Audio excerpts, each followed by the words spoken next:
Hello friends, good morning everybody, welcome back to my channel. আশা করি সবাই ভালো আছে। আজকে আমরা আবারও 2023-24 এবিটিএ টেস্ট পেপারের 701 পেজের ফিজিক্যাল সায়েন্সের এমসিকিউ নিয়ে হাজির হয়েছে। আশা করি তোমাদের ভালো লাগবে। চলো তাহলে ভিডিওটি শুরু করা যাক। প্রথমেই আছে দেখো, সূর্যালোকের কোন রশ্মির জন্য সোলার কুকার কাজ করে? গামা রশ্মি, অবলোহিত রশ্মি, অতিবেগুনি রশ্মি, দৃশ্যমান আলোক রশ্মি। এখানে সঠিক অ্যান্সারটি হবে অবলোহিত রশ্মি অর্থাৎ বি। নেক্সট 1.2, প্রদত্ত কোণটি 290 কে এর সমান? 30°C, 17°C, 0°C, 27°C। এটা কিন্তু একটু অঙ্কের মতো, আমি করে রেখেছি অলরেডি ডান দিকে দেখো। আমরা জানি যে কোনো তাপমাত্রা বা উষ্ণতাকে কেলভিন স্কেল থেকে সেলসিয়াস স্কেলে নিয়ে যেতে হলে উক্ত তাপমাত্রা থেকে 273 কিন্তু বিয়োগ করতে হয়। তাহলে সিম্পল দেখো, 290 বিয়োগ 273 সমান কত? 17°C। তাহলে এখানে সঠিক অ্যান্সারটি হবে 17°C অর্থাৎ বি। নেক্সট 1.3, জলের বাষ্প ঘনত্ব 9 তখন এটি তরল, কঠিন, গ্যাস, সব অবস্থা। তাহলে গ্যাসের বাষ্প ঘনত্ব দেওয়া আছে ডি 9, তাহলে আণবিক ভর এম সমান 2D, 2 ইন্টু 9 সমান 18 গ্রাম। তাহলে যেহেতু 18 গ্রাম এটি এক অণু, তখনই এটি কি অবস্থায় অবস্থান করবে? গ্যাস। তাহলে এখানে সঠিক উত্তরটি হবে কি সি, গ্যাস। 1.4, কোন কঠিন পদার্থের ক্ষেত্রফল প্রসারণ গুণাঙ্ক এক্স হলে পদার্থটির আয়তন প্রসারণ গুণাঙ্ক হবে? তাহলে আমরা সেদের মধ্যে সম্পর্ক জানি, আলফা সমান বিটা বাই 2 সমান গামা বাই 3। তাহলে যেহেতু বিটার সঙ্গে গামার সম্পর্ক, তাহলে বিটার মান দেওয়া আছে এক্স, তাহলে x by 2 equal to gamma by 3, তাহলে বা গামা ইজুয়াল টু 3x/2 বা 1.5x, অর্থাৎ সঠিক অ্যান্সারটি হবে ডি, 1.5x।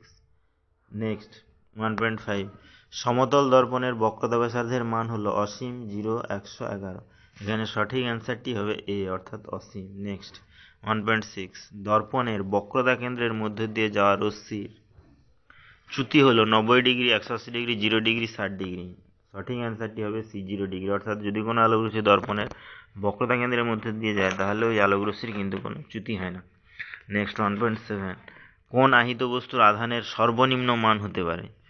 যেহেতু আহিত বস্তু মানেই সেখান থেকে ইলেকট্রন অপসারণ, তাহলে সর্বনিম্ন একটি ইলেকট্রন অপসারণ হতে পারে। তাহলে আহিত বস্তুর আধানের সর্বনিম্ন মান কত হতে পারে? সঠিক অ্যান্সারটি হবে সি অর্থাৎ 1.6 ইন্টু 10⁻⁻19 কুলম্ব। 1.8, তড়িৎ প্রবাহের সময় প্রবাহ মাত্রা অর্ধেক হলে উৎপন্ন তাপ হবে দুগুণ, 1/2 গুণ, 1/4 গুণ, 4। এটাও একটা অঙ্কের মতো। চলো তড়িতে দেখো, আমি অলরেডি ডান দিকে প্রবলেমটা করে রেখেছি। তাহলে আমরা জানি এইচ সমানুপাতিক আই স্কোয়ার আর টি, আর টি আমি আর লিখলাম না, তাহলে আই স্কোয়ার। তাহলে পরের তাপ H1 সমানুপাতিক কত হবে? প্রবাহ মাত্রা অর্ধেক হবে, তাহলে I/2 তার হোল স্কোয়ার।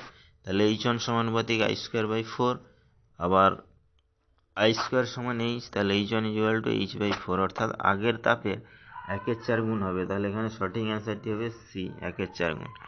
1.9, তেজস্ক্রিয় মৌল সর্বশেষ যে মৌলে পরিণত হয়? মোলিবডিনাম, টাংস্টেন, থোরিয়াম, লেড। এখানে সঠিক অ্যান্সারটি হবে ডি অর্থাৎ লেড। নেক্সট 1.10, প্রদত্ত কোনটির পারমাণবিক ব্যাসার্ধ সর্বাধিক? Potassium, hydrogen, lithium, sodium. এখানে সঠিক অ্যান্সারটি হবে এ অর্থাৎ পটাশিয়ামের পারমাণবিক ব্যাসার্ধ সবচেয়ে বেশি। নেক্সট 1.11, কোন যৌগটির মধ্যে আয়নীয় সমযোজী উভয় বন্ধন বা বর্তমান? HCl, NH4Cl, H2O, CaCl2। এখানে সঠিক অ্যান্সারটি হবে বি, NH4Cl। এর মধ্যে কিন্তু আয়নীয় সমযোজী উভয় ধরনের বন্ধন বর্তমান। 1.12, অ্যাসিড মিশ্রিত জলের তড়িৎ বিশ্লেষণে ক্যাথোড ও অ্যানোডে উৎপন্ন গ্যাসের আয়তনের অনুপাত? জলের তড়িৎ বিশ্লেষণ করলে সবসময় ক্যাথোডে কিন্তু হাইড্রোজেন ও অ্যানোডে অক্সিজেন গ্যাস উৎপন্ন হয়। তাহলে এদের আয়তনের অনুপাতে সঠিক অ্যান্সারটি হবে বি অর্থাৎ 2:1। 1.13, নেসলার বিকারকের সাথে বিক্রিয়া করে বাদামি বর্ণের অধক্ষেপ উৎপন্ন করে?